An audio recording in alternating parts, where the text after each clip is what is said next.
When 36-year-old single mom Claire Jennings stumbled across a dusty shoebox of her late grandfather's old medals, she almost tossed them in the trash.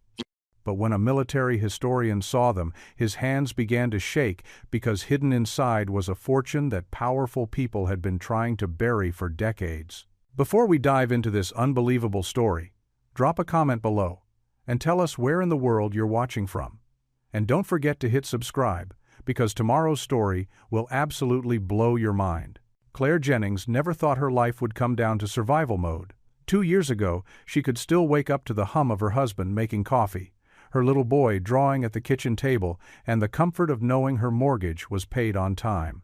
She had believed in permanence, in the idea that if you worked hard, stayed decent, and followed the rules, life would carry you along in its current. But permanence was a fragile illusion.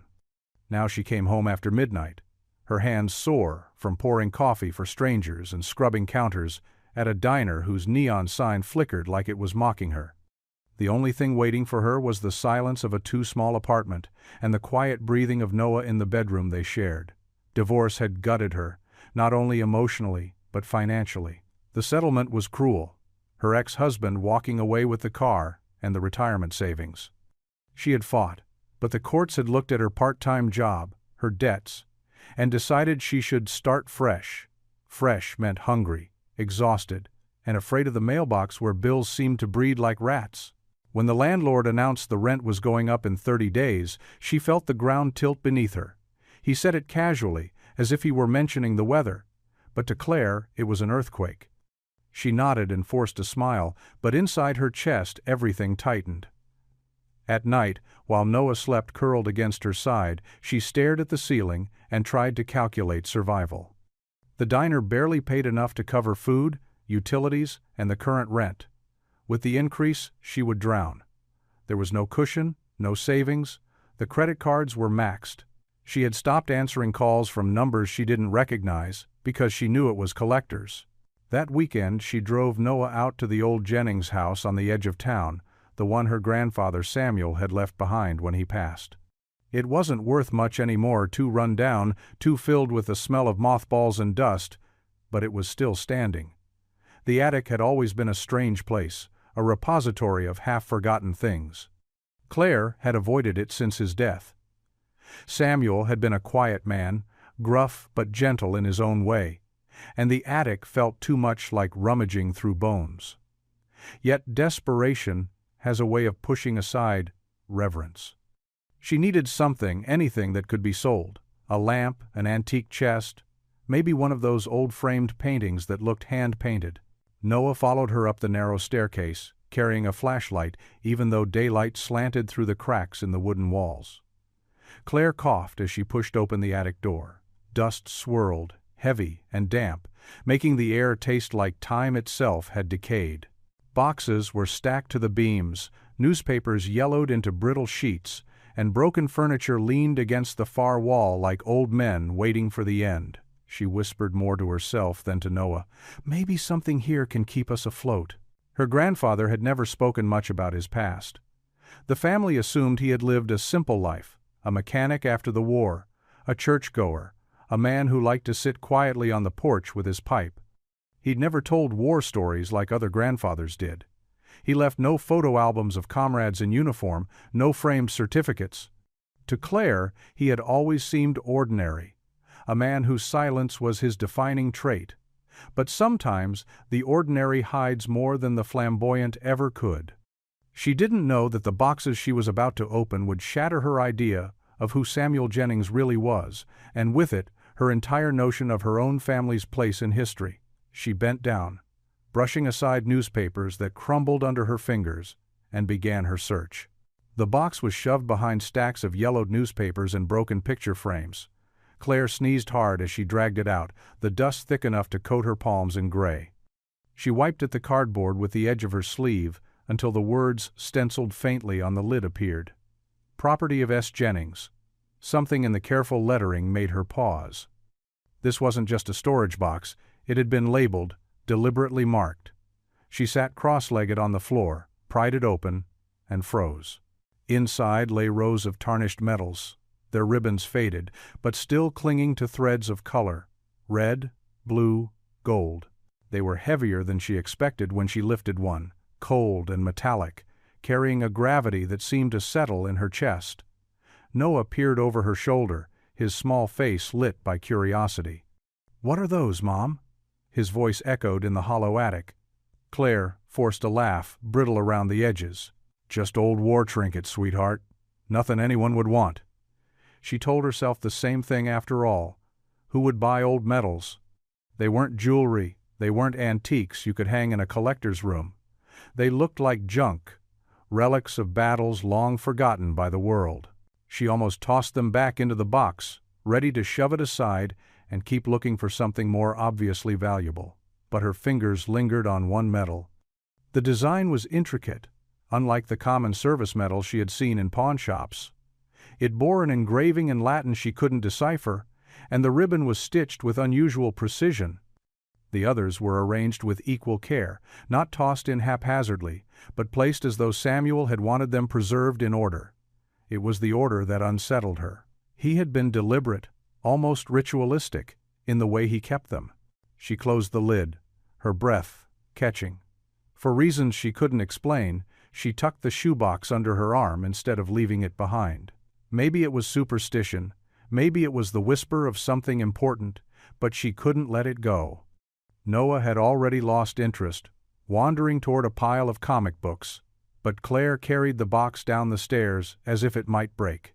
She had no idea that the choice she made in that quiet attic would ignite a story reaching back decades, a story of betrayal, secrets, and a fortune hidden in plain sight. At that moment, she only thought she'd saved a little piece of her grandfather from being lost forever. She couldn't know that by saving it, she had also brought the past crashing violently into the present. A week later, the diner was unusually quiet, the kind of lull that made every sound echo: the scrape of forks, the soft hiss of coffee machines, the hum of the neon sign outside. Claire wiped down the counter for the third time just to keep her hands busy. Iris, the history professor who came in twice a week for her usual tea and chicken salad, sat perched on her favorite stool, grading papers with her glasses sliding down her nose. They had struck up a casual friendship in recent months, mostly small talk, but Iris carried herself with the kind of quiet intelligence that made Claire feel both intimidated and oddly safe. That afternoon, with the shoebox still sitting in the trunk of her car, Claire surprised herself by blurting, "You know a lot about history, don't you?" Iris looked up, amused. "It's my job." The words came tumbling out. Claire told her about finding the box in her grandfather's attic, about the medals that looked too carefully preserved to be ordinary keepsakes. At first Iris listened politely, but when Claire mentioned the Latin inscriptions and the unusual star-shaped medal, her brow furrowed. "You have them with you?" she asked. Claire nodded and fetched the shoebox, placing it casually on the counter as if it contained nothing more than old receipts. Iris flipped open the lid, and for the first time since Claire had known her, the professor froze. Her hand hovered above the contents before she dared to touch one. She picked up a medal between her fingers, tilting it under the harsh fluorescent light, reading an inscription carved so finely it seemed impossible it had survived decades untouched. Her face drained of color. "Do you know what these are?" she whispered. Claire gave a nervous laugh. "Just old army junk, right? My grandpa must have kept them from his service." But Iris shook her head, eyes wide, voice barely steady. "These aren't junk. These medals shouldn't even exist in private hands." She reached for the star-shaped piece and placed it gently on a napkin, as though it might crumble. "This was given only to a classified unit. A unit that disappeared in 1945. Claire blinked. "Disappeared? What do you mean disappeared?" Iris exhaled, leaning closer. "I mean vanished, Claire. Declared missing in action, their records sealed, their missions erased. This is rare, so rare I didn't believe I'd ever see one outside a museum. If this is authentic," she hesitated, lowering her voice until it was almost inaudible, "it's not just valuable, it's dangerous." The word lodged itself in Claire's chest. Dangerous. She had expected curiosity, maybe excitement, but not fear. Iris set the medal down as though it burned her fingertips. "Where exactly did you find these?" Claire told her about the attic, the stacks of boxes, her grandfather's neat lettering on the lid. Iris shook her head slowly. Samuel Jennings, that was his name? Claire nodded. Iris bit her lip. I've seen that name before. He served, yes, but beyond that, almost nothing. It's like his record ends in a shadow. She reached for her phone, snapping a quick photo of one medal before Claire grabbed her wrist. Wait, what are you doing? Iris paused, then deleted the image. You're right, this can't be on a phone. Not until we know what we're dealing with. The rest of Claire's shift passed in a haze. Plates came and went, coffee refilled, but her mind stayed locked on that single word, dangerous. By the time she slid into her car that night, Noah dozing in the back seat, she glanced at the trunk with a new unease. The shoebox no longer looked like a collection of family keepsakes. It looked like a secret she had no business holding, a fuse waiting for the smallest spark. And for the first time she wondered if her grandfather had meant for her to find it at all. Claire was stunned. She couldn't shake Iris's words no matter how many times she replayed them in her mind. How could her grandfather, a man who had lived so quietly, owned something so rare, so tied to mystery? Growing up, Samuel Jennings had been the embodiment of ordinariness. He fixed cars in the driveway, his rough hands smelling faintly of oil and tobacco. On Sundays, he wore the same gray suit to church, standing ramrod straight during hymns, nodding politely to neighbors. He smoked his pipe on the porch, gazing into the distance as if the horizon whispered secrets only he could hear. But he never shared those whispers. Not once did he sit by the fire and tell war stories. Other children bragged about their grandfathers storming beaches or flying planes. Claire's only answer was silence. When her father once pressed him about his service, Samuel's reply had been curt, almost final. Some stories aren't meant to be told. Oh. That phrase echoed now with new weight. Some stories aren't meant to be told. Had he been protecting them, or protecting himself? Claire sat at her kitchen table late into the night, the shoebox open before her. The medals glimmered faintly in the lamplight, their ribbons faded, but purposeful. Each one felt like a locked door, and she had no keys. Noah wandered out in his pajamas, rubbing his eyes. "Mom, why are you staring at those?" She forced a smile, brushing his hair back. "Just trying to remember your great-grandpa."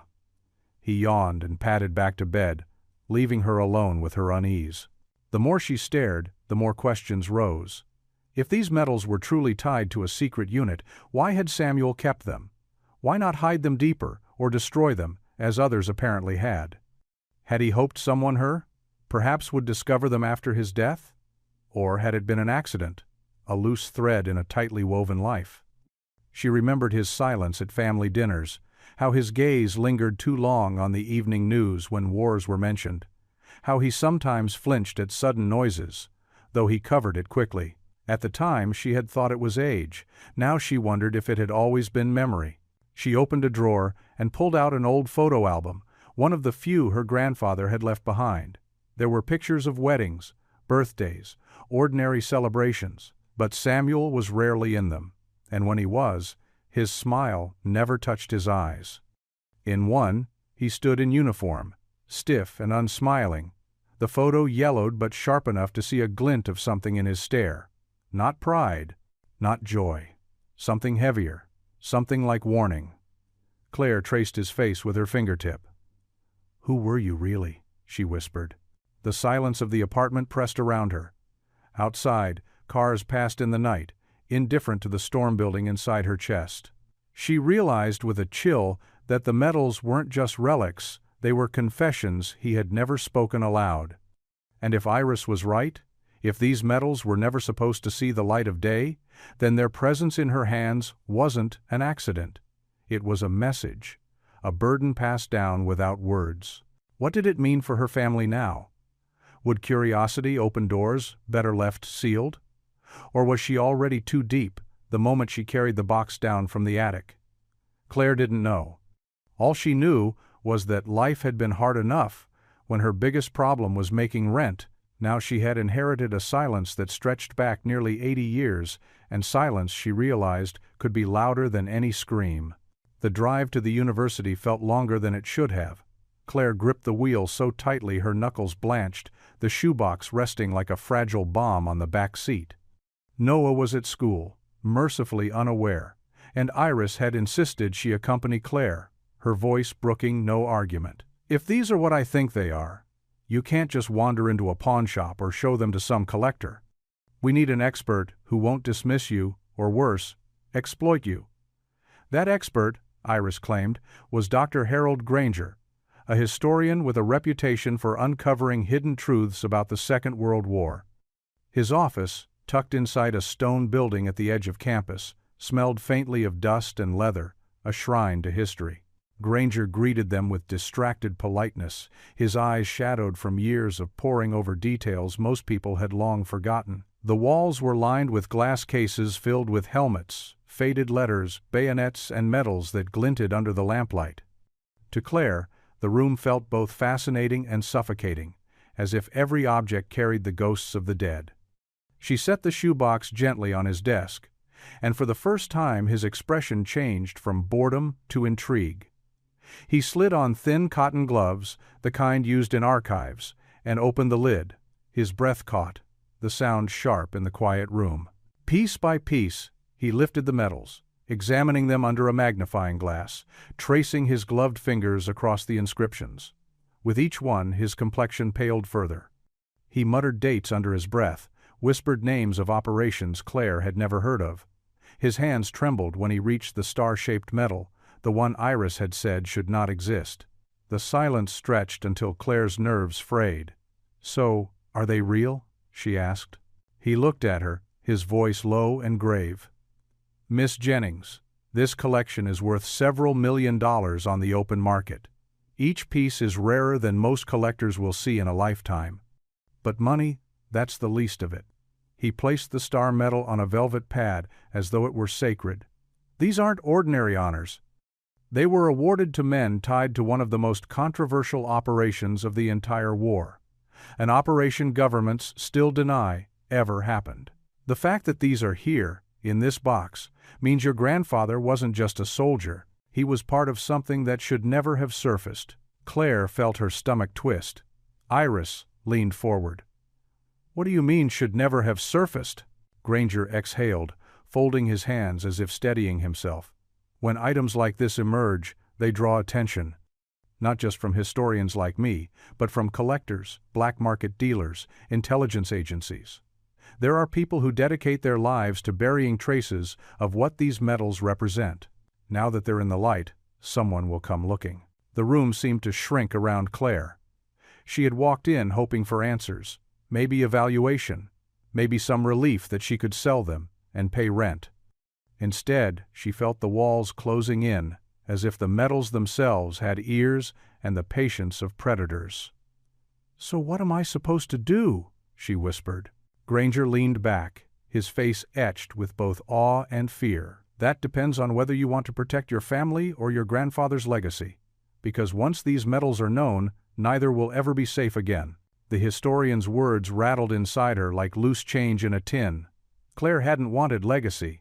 She wanted stability, rent paid on time, food in the fridge, maybe a few nights of sleep without her chest tightening with dread. But the shoebox had rewritten the rules. Dr. Granger's office seemed to fade around her as his explanation began to unravel a truth more dangerous than she'd imagined. He pulled a map from his drawer, spreading it across the desk, the paper yellowed but meticulously preserved. With a shaky finger he pointed to Europe, his voice gaining a rhythm like a man reciting a litany he'd repeated in his head for years. Near the end of the war, chaos reigned. Armies advanced, cities fell, and with them, treasures, gold, art, fortunes were looted, hidden, or stolen. Entire trains vanished. Convoys disappeared into the night. One in particular, a shipment of Nazi gold, was rumored to have been intercepted by a classified Allied unit. Officially, that unit never existed. Unofficially, men were recruited for a mission so secret that even their families never knew where they went. Claire's pulse quickened. "And you think my grandfather was one of them?" Granger's eyes hardened. "I don't think. I know.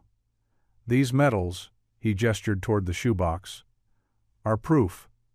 Each one corresponds to that mission, awarded not for valor in battle, but for silence afterward.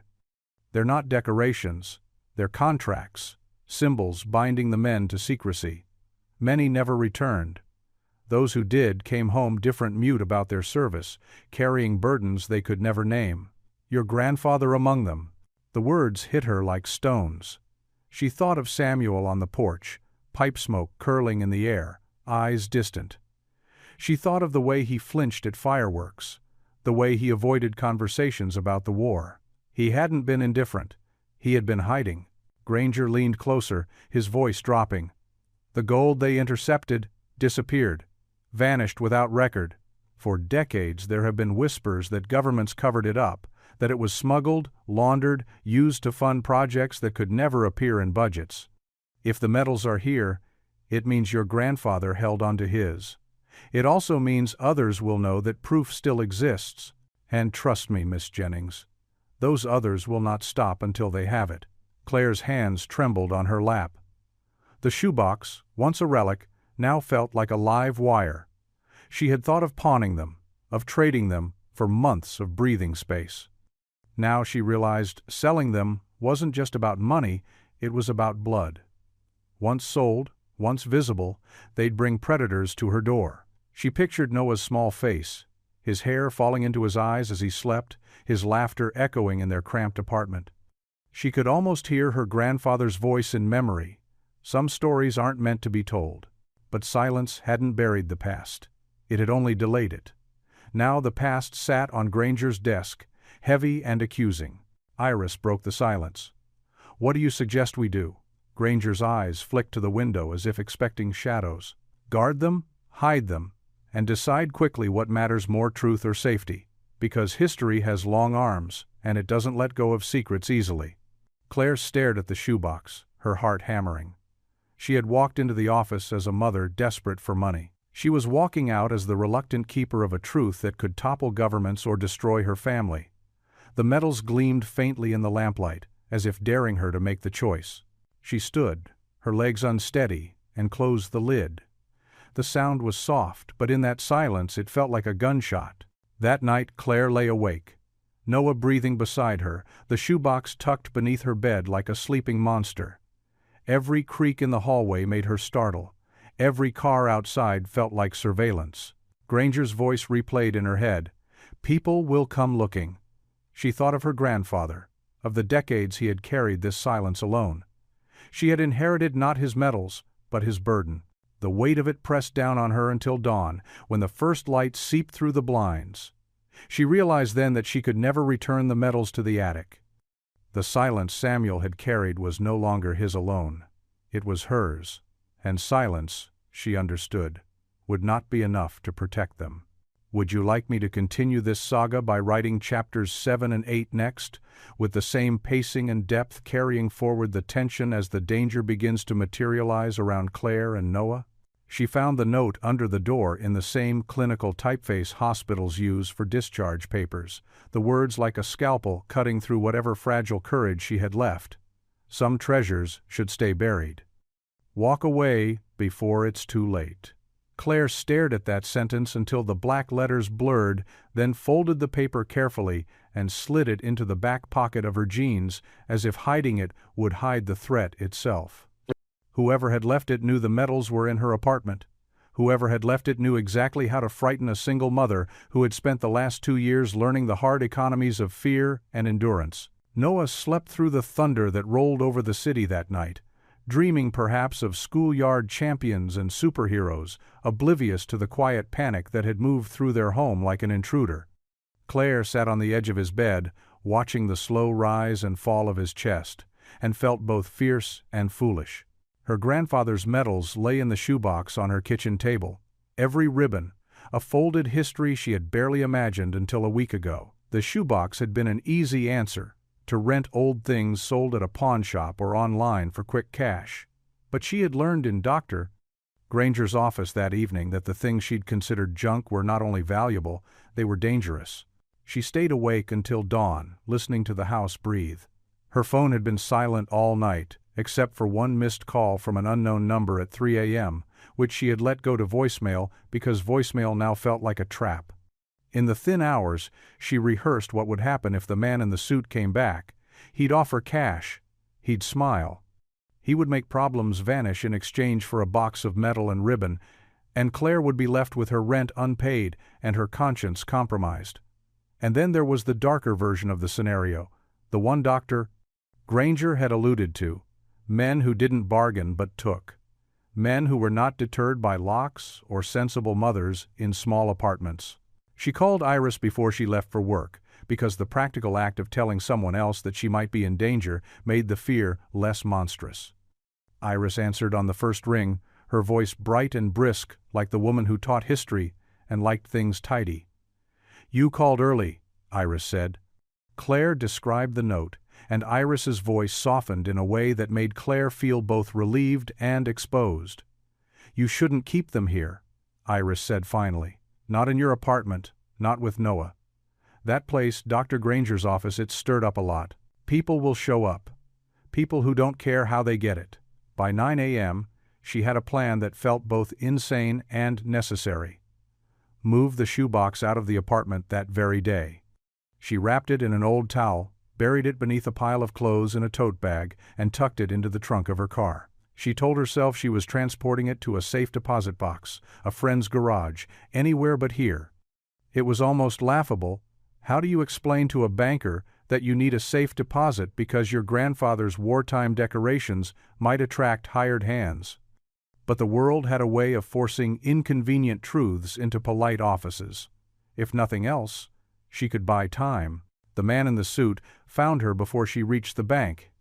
He was waiting by the diner's takeout window, his posture casual, a folded paper cup in his hand, though he had not bought anything. He smiled in that way men who are used to getting what they want do, a smile that calculates and subtracts human variables. "Miss Jennings," he said, though she had never given him her name. The familiarity was a cold finger down her spine. "We don't want trouble." He produced a business card with a gold edge no one in her town could afford, an out-of-town number, a name that might as well have been a stencil for menace, Mr. Cole. "We can make this easier for you. We can make sure you and your son are taken care of." Claire felt the old reflex of automatic politeness rise in her throat. The do-gooder voice that had kept the household running even when the bills were late, the voice that smiled and lowered the price of the coffee for the regular who had lost his job. She made a careful decision not to let that voice answer the man. "I don't know what you mean," she said instead, and the words felt brittle.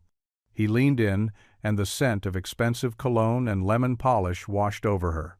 "You can walk away with enough money to never worry about rent again," he said. "Or you can decide what happens when someone else takes it." When she told Iris later, clacking plates in the back kitchen as she did the diner's early lunch shift, Iris's hand hovered over the shoebox as if over something fragile and sacred. "That's not a negotiation," Iris said. "That's intimidation." Iris's eyes were sharp, the professor's typical blend of academic curiosity and protective fury. "We need to secure them somewhere neutral. A museum, a university archive, a lawyer with a safe. And you need to tell Detective Marshall at the precinct. This isn't just about value, it's about evidence." Claire's mouth tightened. Involving the police meant naming her grandfather's legacy in public. It meant a possible investigation into things her grandfather had hidden.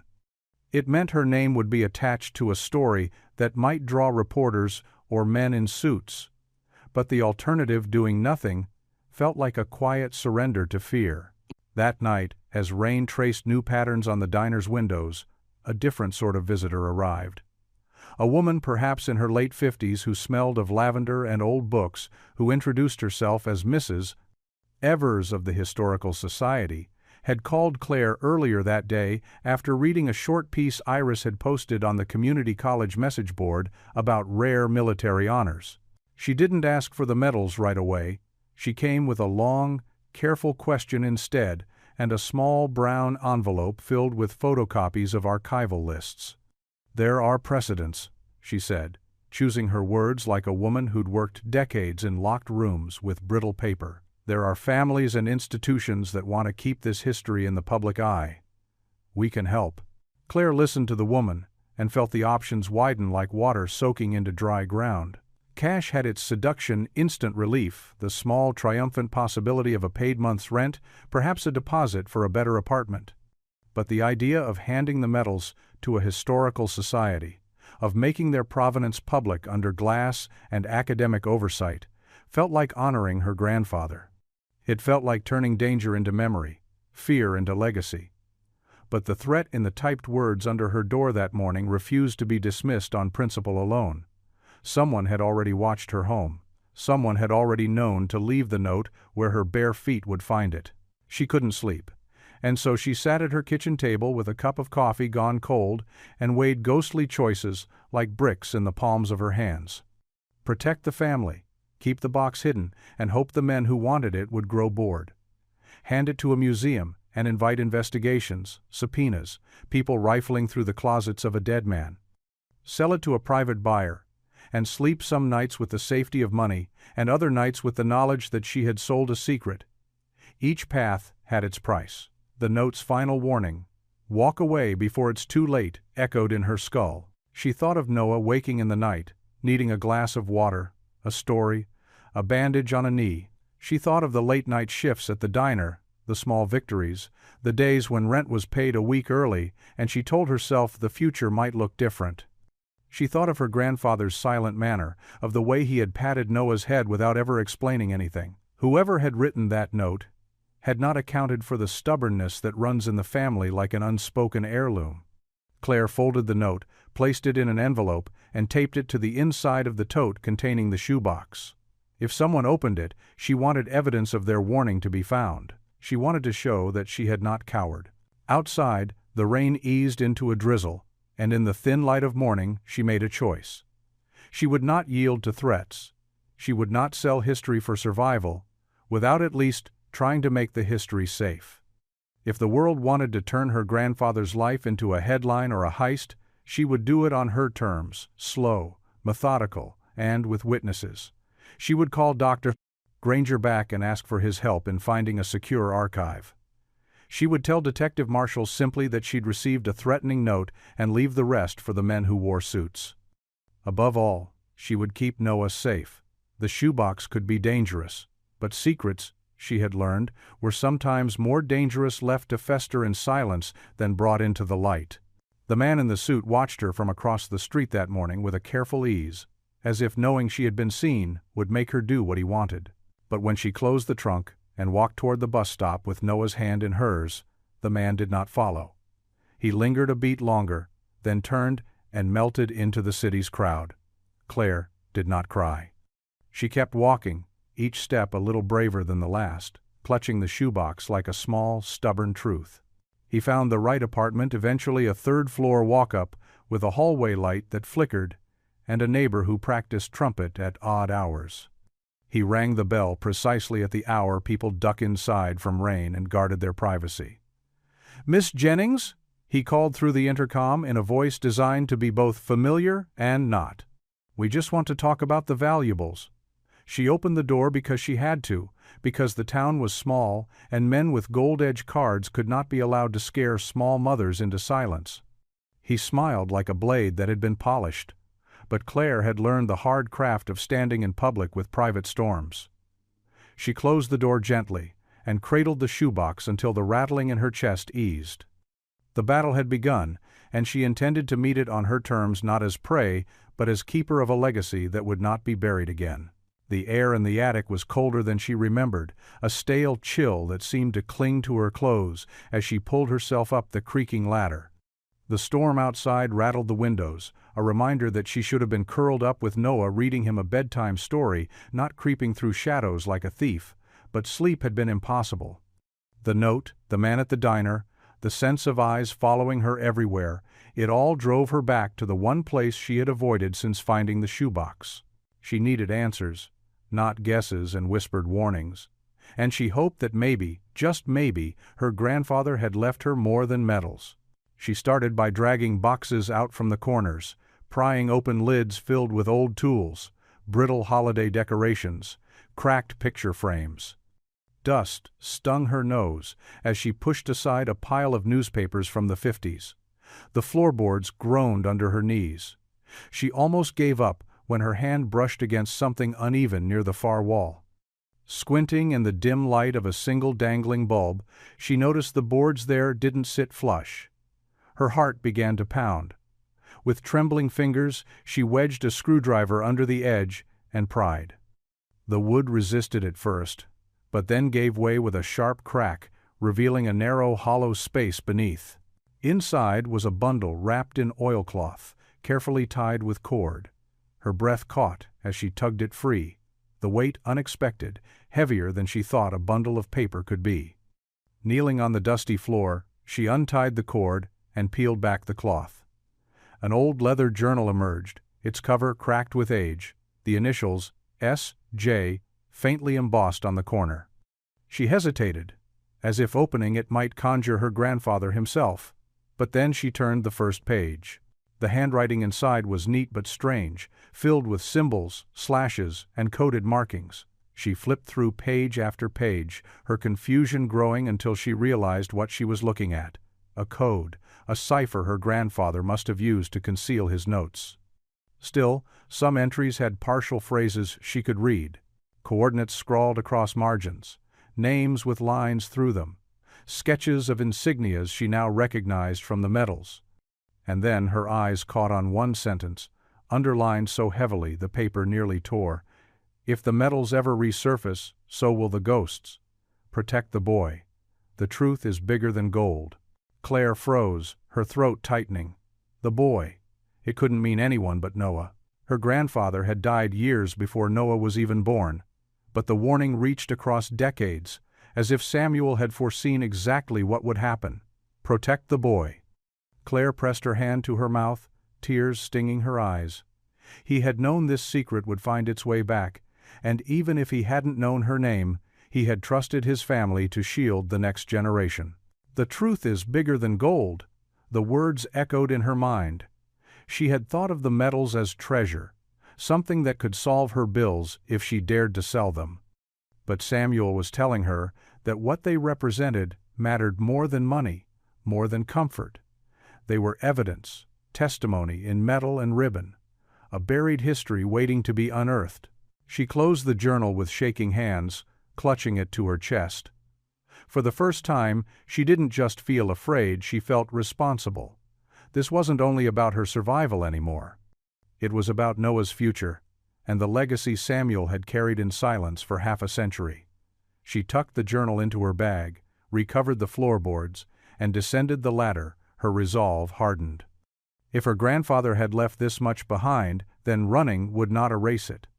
She was meant to face it, meant to guard it, and perhaps even to reveal it. She turned off the attic light and whispered into the shadows, as if he might still hear her, "I'll protect him. I promise." The next morning she was back in Dr. Granger's office, the shoebox and the journal placed carefully on his desk. His eyes lit up in a way that unsettled her, the hunger of a man who had dedicated his life to chasing shadows, finally seeing one materialize in front of him. He handled the medals again, reverent and trembling, then opened the journal with gloved hands. The coded pages made his expression shift from curiosity to near ecstasy. "Do you have any idea what this is?" he whispered. Claire crossed her arms, uneasy. "A diary. Notes my grandfather left. That's all." Granger shook his head furiously. "Not just notes. This is a ledger of a classified operation, Miss Jennings. If I'm not mistaken, these coordinates align with transport routes of Nazi gold convoys that vanished at the end of the war. This journal isn't just valuable, it's evidence." He looked up at her, eyes sharp. "This belongs in a secure facility, a museum vault, with experts who can decipher it, protect it. Not in your apartment, where opportunists can break in." The suggestion had weight. Claire imagined the shoebox locked behind glass, the journal studied by professionals, Noah safe, because the burden was no longer hers. But before she could answer, Iris, who had insisted on joining her, leaned forward. Her voice was steady but urgent. "Museums aren't always safe, Claire. You think they'll keep it on display?" "No. These medals don't just reveal history, they expose governments. What happens when officials decide it's better to bury them again? What if they vanish into some archive no one ever sees? Granger bristled, his academic pride flaring. That's an unfair assumption. Institutions exist to preserve, not erase. Iris's eyes narrowed. And governments exist to control, not liberate. Tell me you haven't seen it before. Doctor artifacts disappearing. Files sealed under national security.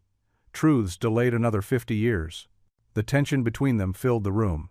Claire's gaze flicked from Granger's gleaming eyes to Iris's determined face. She didn't know who to trust. Granger radiated authority, a man who understood the value of what lay before them. But Iris spoke with the conviction of someone who feared not history, but power itself. Both made sense. Both terrified her. "What if I give it to you?" Claire asked softly. "And it never sees the light again?" Granger hesitated just long enough for doubt to bloom in her chest.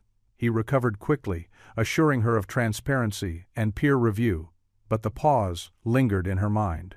Iris caught it too and said nothing, only folded her arms, her expression grim. Claire gathered the shoebox and the journal back into her bag. "I need time," she said, her voice firmer than she felt. "I won't rush this." Granger leaned forward, his desperation slipping through. "Time may be the one thing you don't have, Miss Jennings. Once word spreads, others will come. They already have, haven't they?" Claire didn't answer, but her silence was enough. He sat back, eyes troubled, as if realizing how real the danger had already become. She left his office with Iris at her side, both of them quiet, the weight of the bag pressing against her shoulder like a living thing. Outside, the autumn wind stung her face, but it wasn't the cold that made her shiver. It was the realization that the decision before her was no longer academic. Whether in a vault, a shadowy archive, or her own trembling hands, the metals were no longer hidden. And once history clawed its way back into the light, there was no easy way to force it into silence again. The first sound was a sharp crack, like a bottle dropped on concrete, but Claire knew instantly it wasn't a bottle. Glass rained across the apartment floor, scattering in the living room like icy shrapnel. She shot upright in bed, her ears straining. Noah's scream tore through the darkness, piercing and terrified, and it froze the blood in her veins. The shoebox and journal were still under her bed, waiting like coiled serpents, but the sound of heavy boots pounding down the hallway forced her into motion. She lunged for them, her breath ragged, heart hammering against her ribs. Two shadows burst into the doorway, broad shoulders, black masks, flashlights slicing across the walls. "Find her! Don't let her disappear!" one of them hissed, his voice sharp with urgency, as if losing her wasn't an option. The words burned into her mind. They weren't burglars. They weren't opportunists. They had come for her, and they knew exactly what they wanted. She grabbed Noah, who was trembling in the doorway in his dinosaur pajamas, clutching his stuffed toy against his chest. He buried his face against her shoulder, his sobs muffled as she snatched the shoebox and journal in one hand and pulled him with the other. She didn't think. She only moved, shoving open the bedroom window and dragging them both onto the fire escape. The cold night air slapped her face, the city's hum suddenly violent in her ears. Behind her, the intruders cursed, overturning drawers, smashing furniture in their frenzy. One of them lunged toward the window just as she yanked Noah down the metal steps, the shoebox banging against her hip. Bullets didn't come, but she felt the weight of being hunted all the same. "Keep going," she whispered harshly to Noah, though she was carrying him half the way. The fire escape rattled under their weight, every step louder than thunder. By the time they hit the alley, her chest was on fire, her legs shaking, but she didn't stop. She bolted for the car, fumbling with the keys, her breath steaming in the cold. The sedan roared to life just as one masked figure appeared at the alley's edge, silhouetted under the flickering streetlight. His head tilted, eyes glinting under the mask, as though memorizing her face even from a distance. Then she slammed the gas, tires screeching, and the car shot forward into the night. Her hands clutched the wheel so tightly her knuckles went numb, and Noah sobbed in the passenger seat, his toy squeezed to his chest like a lifeline. "Mom, what's happening?" he cried, his voice breaking. Claire's throat ached as she forced calm into her words. "It's okay, baby. I've got you. We're going to be okay." But she didn't believe it. Not yet. Not with the sound of shattering glass still echoing in her ears and masked men tearing apart her home. It wasn't about money anymore. She understood that now. The metals weren't treasure, they were weapons. Whoever was chasing them didn't care about open markets or private collections. This was war. Claire drove through the city with the shoebox and journal clutched in her lap, the highway lights bleeding together in the tears that blurred her vision. She didn't know where she was going, only that she couldn't stop. Not yet. Not until Noah was safe. Not until she understood why her grandfather had left her this poisoned inheritance. Every exit sign looked the same. Every car in the rearview mirror a possible threat. Her entire life had narrowed to a steering wheel, a sobbing child, and the terrible weight of history strapped into the seat beside her. By the time she reached the edge of the city, her body was trembling from adrenaline, but her mind was clear with a desperate, sharp focus. She pulled into a deserted rest stop and let the car idle, her breath fogging the windshield. Noah had cried himself into exhausted hiccups, his head pressed against the window. Claire opened the journal and turned to the page she had stared at before, the one with coordinates scrawled in the margin. Pennsylvania. A small town she barely remembered passing through years ago, marked near an abandoned military base. Her grandfather's words came back to her, words written decades before she ever opened that box. If the metals ever resurface, so will the ghosts. Protect the boy. The truth is bigger than gold. Her fingers traced the coordinates. She didn't fully understand what she was chasing, but she knew the answer wasn't in the city anymore. Staying meant waiting for masked men to kick in another door, for Noah to scream again in the middle of the night, for the shoebox to vanish into hands that wanted silence, not truth. Leaving meant a chance, thin, desperate, but a chance to uncover what Samuel Jennings had really carried all those years. She whispered it aloud, steadying herself as much as her son. If we're going to survive this, we need to finish what Grandpa started. The car's gas gauge hovered just above half, and her bank account barely held a few $100s. It wasn't enough for motels, not enough for comfort, maybe not even enough for the trip itself. But it had to be enough. She had no other choice. She couldn't call the police, not when she didn't know if the very people chasing her might have allies in uniforms. She couldn't leave the shoebox behind, not after masked men had already proven they'd tear apart her home for it. All she could do was drive. She glanced at Noah, brushing his damp hair off his forehead. His breathing was steadier now, though his fists still clutched the stuffed toy. She thought of Samuel again, the man who had sat silently on porches, who had never told war stories, who had carried metals like secrets pressed into the marrow of his bones. He must have known it would come to this, that one day the silence would break, and it would be his granddaughter and great-grandson who paid the price. The night stretched ahead of her, long and merciless, the road a ribbon of asphalt cutting into darkness. Headlights glared in her rear-view mirror, and her pulse spiked until the car passed harmlessly by. Every vehicle felt like a predator, every shadow on the roadside a possible ambush.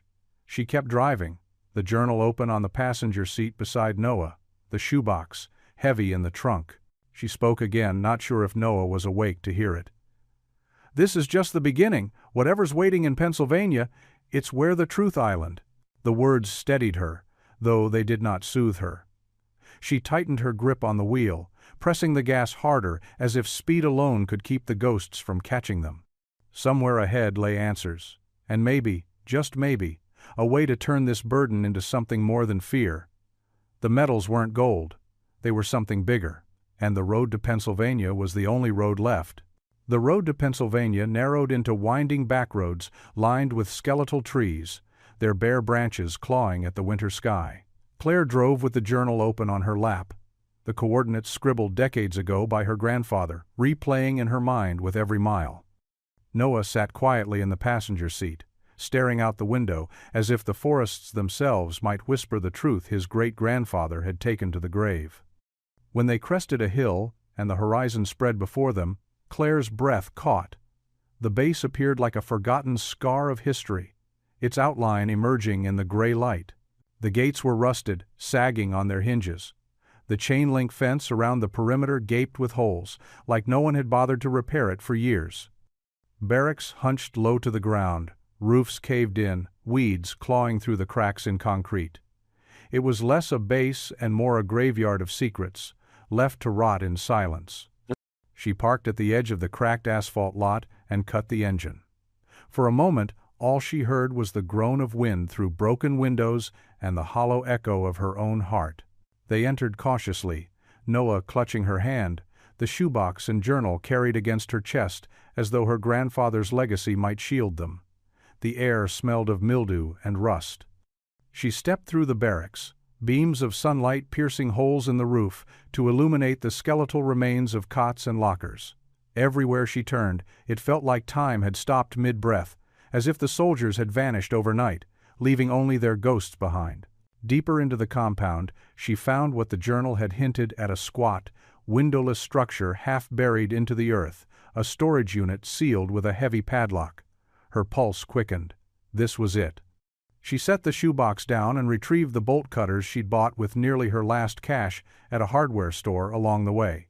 The metal shrieked in protest before snapping, the padlock falling to the ground with a dull thud. She pushed open the door, the hinges groaning, and stepped inside. Dust motes swirled in the flashlight beam. The room was lined with wooden crates, their lids marked with faded stencils. Property of U.S. Army. Some were cracked open, revealing stacks of letters tied with frayed twine, sepia-toned photographs curled at the edges, maps yellowed with age. Each piece was like a fragment of her grandfather's silence. She moved from crate to crate, her breath catching at the sight of names, dates, mission logs written in tidy military script. Samuel Jennings wasn't just a soldier. He had been part of something far larger than anyone in the family had ever guessed. But in the corner sat something that pulled her attention like a magnet. A locked metal case, its surface dulled with time but unmistakable. The same insignia that marked the metals a star entwined with laurel leaves was engraved deep into the lid. She dropped to her knees, running her fingers over it, the cold ridges biting into her skin. This was no ordinary container. Whatever her grandfather had wanted hidden, whatever had cost him his silence, lay inside. She pulled at the lock, but it held firm. No key, no obvious weakness. Frustration rose in her chest like a tide. She was about to set it aside when Noah crouched beside her, his small hands curious and fearless in a way only children's could be. "Mom," he whispered, pointing. The clasp wasn't just a lock. It had a recessed slot, shaped oddly familiar. Claire stared, realization dawning like lightning. She reached into the shoebox and pulled out the star-shaped metal, its edges sharp, its weight heavy with meaning. Noah slipped it into the slot. A soft click echoed in the silence. The lock sprang open as though it had been waiting for them all along. Claire's heart pounded as she lifted the lid. Whatever secrets Samuel Jennings had carried, whatever ghosts he had tried to bury, were no longer hidden. And as she looked down at the contents, she knew the truth was going to change everything. The documents inside smelled of old paper and government ink, their corners brittle but intact. Claire's hands shook as she lifted the first folder, its cover stamped with the words "Top Secret" in red ink that had faded to rust. She spread the pages across the floor under the flashlight, her eyes racing over the typewritten words. Each line peeled back layers of silence, each paragraph a knife twisting deeper into the legacy she thought she understood. Samuel's unit had been real. That much the documents confirmed.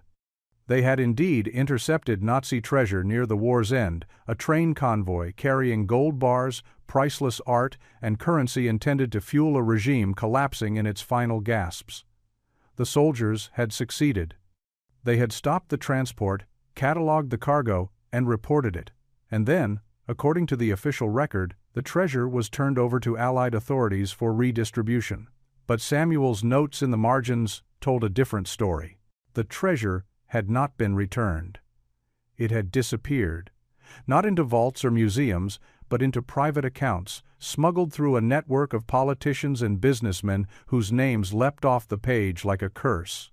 Claire recognized some of them family dynasties that still carried power today, companies whose logos she saw on billboards and in commercials, men whose legacies were written in marble on university walls. They had built empires, not on hard work or innovation, but on theft and silence. The medals weren't honors, they were contracts. Symbols of loyalty purchased with silence, given only to the men who had agreed never to speak of what they had seen. Those who refused, who balked at the betrayal, never made it home. And Samuel Jennings, her quiet, pipe-smoking grandfather, had broken that vow simply by keeping his medal. He had ensured proof survived, even when it meant carrying the burden of secrecy until his death. Claire's stomach churned. She pushed the papers away, bile rising in her throat.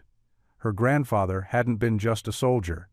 He had been a witness to one of history's greatest betrayals. She pictured him on the porch, silent, staring into the distance. Not because he was indifferent, but because silence had been the only way to keep his family safe. He had lived with ghosts every day, and now those ghosts had passed to her. She picked up a ledger, its cover cracked, pages filled with numbers that matched the coded entries in Samuel's journal. Transfers to offshore accounts, shell companies established in the years following the war.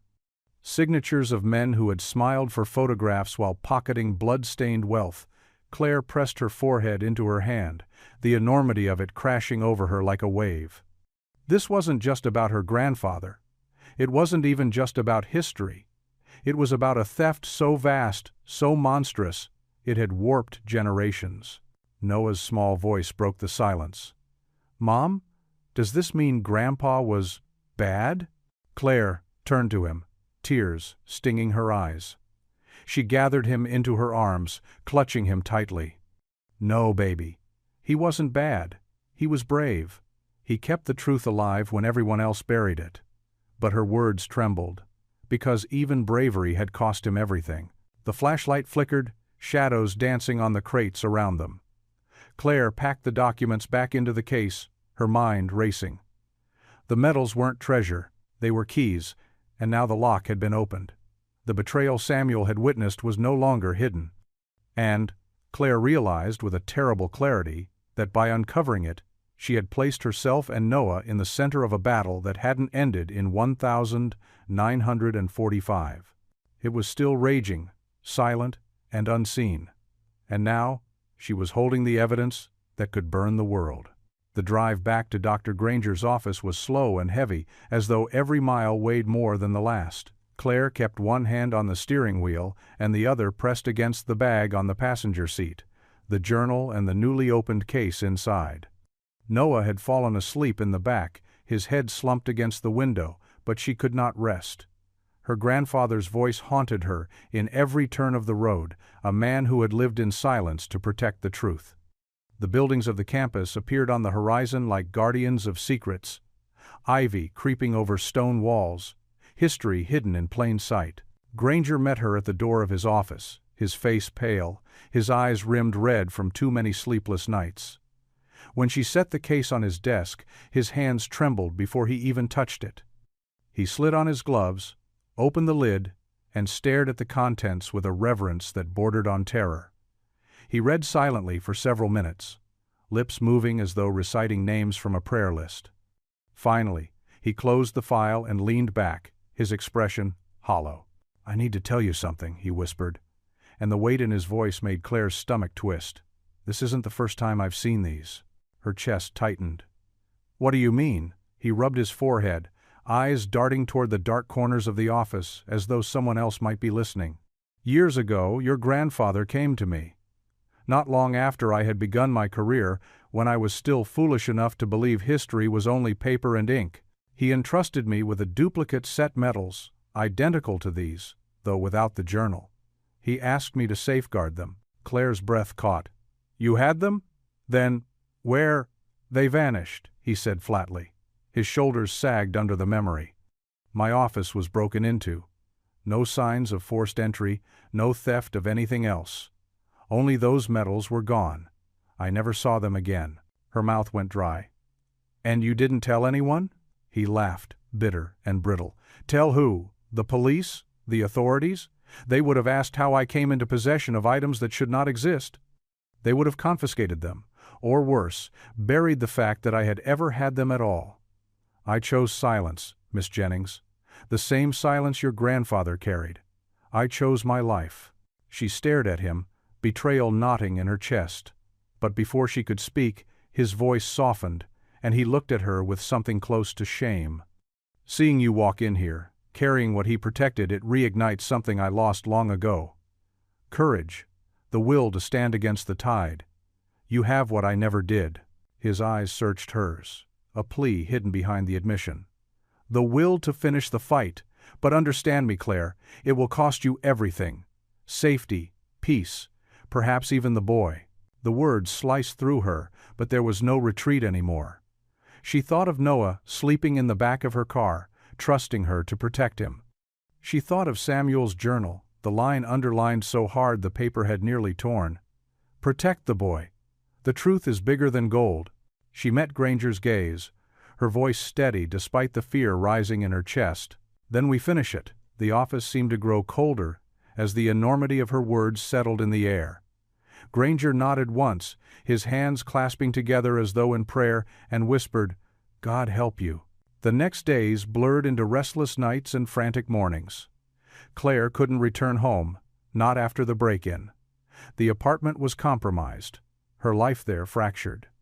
Instead, she found herself parked in quiet motel lots, the shoebox and case locked in the trunk, Noah's head pillowed on her lap as she sat awake through the long hours. Every car that passed made her heart leap, every shadow seemed like a mask waiting to appear. Silence wasn't survival anymore. Silence was surrender. That was when she made the call. Catherine Yates was a name Claire had only seen in headlines. A journalist known for exposing scandals, unraveling corruption, and refusing to back down even when powerful enemies closed in. Claire's fingers shook as she dialed, not sure what she would say, not sure if she could trust another stranger. The phone rang once, twice, then clicked. Catherine Yates. The voice was sharp, brisk. A woman who didn't waste words. Claire took a breath. "I have something you need to see. Something about the war. About stolen treasure. About my grandfather." There was a pause, a silence weighted with curiosity. "Everyone thinks they have a story worth telling," Catherine replied. "Why is yours different?" "Because," Claire whispered, glancing at the trunk of her car, "I have proof." They met the next day in a quiet library 2 towns over, a place chosen for its anonymity. Catherine arrived in a gray coat, her hair pulled back, her eyes calculating.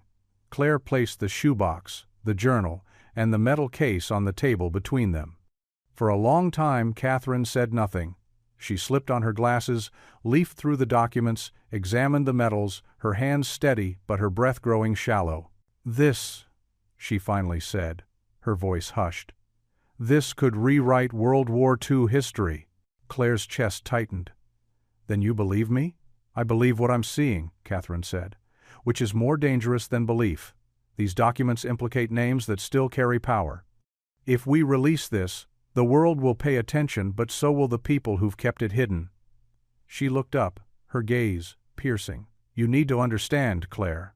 Going public will paint a target on you and your son." Claire's throat tightened. She imagined Noah's face, the way he clutched his stuffed toy at night. She wanted to keep him safe, to disappear, to bury the past once again. But Samuel's words echoed through her. "The truth is bigger than gold." She nodded slowly. "Silence is worse." Catherine leaned back, considering. Then she closed the case, her decision made. "If you're serious, we do this carefully. Coordinated, multiple outlets, redundancy so it can't be buried. And I'll protect you and your boy as best I can." Together they sketched the beginnings of a plan, whispering in the quiet library. A coordinated release, timed so no single entity could suppress it. Copies of the documents sent to trusted contacts. Witness statements prepared. A storm building not in silence, but in light. Claire knew what it meant. She knew her life, and Noah's would never again be simple. But as she packed the shoebox away, and Catherine offered her a steady, fearless nod, Claire felt something stronger than fear. She felt resolve. The ghosts had followed her long enough. Now it was her turn to speak, even if the cost was everything. The story broke like wildfire, faster than Claire had imagined even in her most feverish nights of planning with Catherine. It was on every front page by dawn, headlines screaming across screens and paper alike. Lost World War II medals expose global conspiracy. Television anchors struggled to summarize it without stumbling, their teleprompters filling with names long buried in archives and accounts hidden in foreign banks. What had begun as a single shoebox of medals had become an earthquake, shaking the pillars of governments, corporations, and dynasties that had grown fat on silence. Catherine's coordinated release had worked too many outlets, too many copies, too much evidence for anyone to suppress. The truth was loose in the world, and it would not go quietly back into the shadows. The reactions were immediate and violent. Collectors, black market dealers, even self-styled patriots began issuing statements, demands, and threats. Politicians scrambled in press conferences, their faces taut with denial. Governments pointed fingers at each other, claiming misinformation campaigns, while intelligence agencies hinted darkly about national security. For Claire, watching from the safety of a borrowed farmhouse 3 counties away, it was surreal. She saw her grandfather's medals displayed in news segments, the star-shaped one enlarged on screens she'd never imagined would bear his legacy. And with every new headline, the danger around her thickened. She didn't have to wait long for proof. Her old apartment, the one she had fled with, Noah clutched to her chest, was burned to the ground the next day. Neighbors reported masked figures slipping away into the night, but the official report labeled it an accident, an electrical fire. Claire stared at the news, clipping with shaking hands, bile rising in her throat. They weren't even hiding anymore. It was a message as clear as the note slipped under her door weeks earlier. Some treasures should stay buried. Catherine's network moved fast, pulling Claire and Noah into a web of safe houses that shifted every few weeks. A cabin in the mountains, a rented apartment under a false name in a quiet suburb, a safe room beneath a church where the priest looked the other way and said nothing. Each place was temporary, a borrowed slice of safety before they had to vanish again. Noah adapted in ways that broke her heart, his backpack always ready, his eyes darting toward shadows with instincts no child should need. She tried to make games of it, adventures, but the truth seeped in. He knew. He always knew. Then the news about Dr. Granger reached her. He had been found slumped over his desk, the papers he'd been studying scattered across the floor. The coroner called it a heart attack, natural causes. Claire read the headline and felt something inside her twist. Granger had warned her it would cost everything. He had confessed his silence, carried his shame, and finally found courage only to pay with his life. She whispered a prayer for him, though she wasn't sure who was listening anymore, then folded the clipping into Samuel's journal as if to keep his memory safe. She didn't need a doctor to tell her what had happened. It was retaliation. For days, she walked in silence, numb. But when Noah slipped his hand into hers and asked, "Mom, does this mean we can stop now?" she shook her head. "No, baby, we can't stop. Grandpa didn't, and neither can we." Because once the truth was out, there was no turning back. The reckoning had come. Months later, the storm had quieted into something else, not peace, but aftermath. Investigations stretched across borders, tribunals formed, and documents were locked in vaults not to be hidden but to be studied. The medals and Samuel's journal were secured in an international archive, no longer in a shoebox under her bed but under guard, part of a case against decades of corruption. The news cycle moved on, as it always did, but the consequences rippled. Families long respected were dragged into the light, companies forced to explain fortunes that traced back to stolen gold. History had been rewritten not with speculation, but with proof. For Claire and Noah, life was quieter, though never truly normal again. They lived under new names now. In a modest house, with a garden, Noah loved to tend. He grew taller, his laugh returning in cautious bursts, though shadows still lingered in his eyes. Claire worked small jobs, stayed off the radar, her world smaller but safer. Sometimes in the evenings, she would pull out the one medal she had kept hidden, the star-shaped piece that had opened the case. She kept it wrapped in cloth at the back of a drawer, away from curious eyes. When she held it in her palm, the metal cool against her skin, she thought of Samuel Jennings sitting on his porch, silent but steady, bearing the weight of ghosts so his family could live. She had honored him, not by keeping the secret, but by speaking it aloud when it mattered. His silence had been protection. Hers had nearly become surrender. Breaking it had cost her home, safety, and the life she once knew, but it had given her something else, the certainty that her family's legacy was not shame. It was history. The world still reeled from the revelations, trying to reconcile the past with the lies it had believed. Scholars debated, governments squirmed, museums adjusted their narratives. But for Claire, the question was simpler. Noah would grow up knowing the truth. He would know that his great-grandfather had not been complicit but courageous, that his medals were not tokens of betrayal but of defiance. And he would know that his mother had carried the truth forward, even when the cost had nearly broken her. One evening, as the sun set in golden light, Noah found her holding the medal again. "Mom," he said softly, "why do you keep that one?" She smiled faintly, her thumb brushing over the engraved star. "Because it reminds me that silence isn't the only way to be strong. Sometimes speaking out is the only way to honor the people who couldn't." He nodded, slipping his small hand into hers. They sat together in the fading light, the medal between them, not as a burden but as a reminder. History had tried to bury itself. Men had tried to silence it. But once revealed, truth lived on in ways no fire, no threat, no death could extinguish. Samuel Jennings's legacy was no longer hidden in dusty attics or locked cases. It breathed in headlines, in archives, in the quiet resolve of his granddaughter and the hopeful eyes of his great-grandson. And as long as they carried it, history would never be silenced again.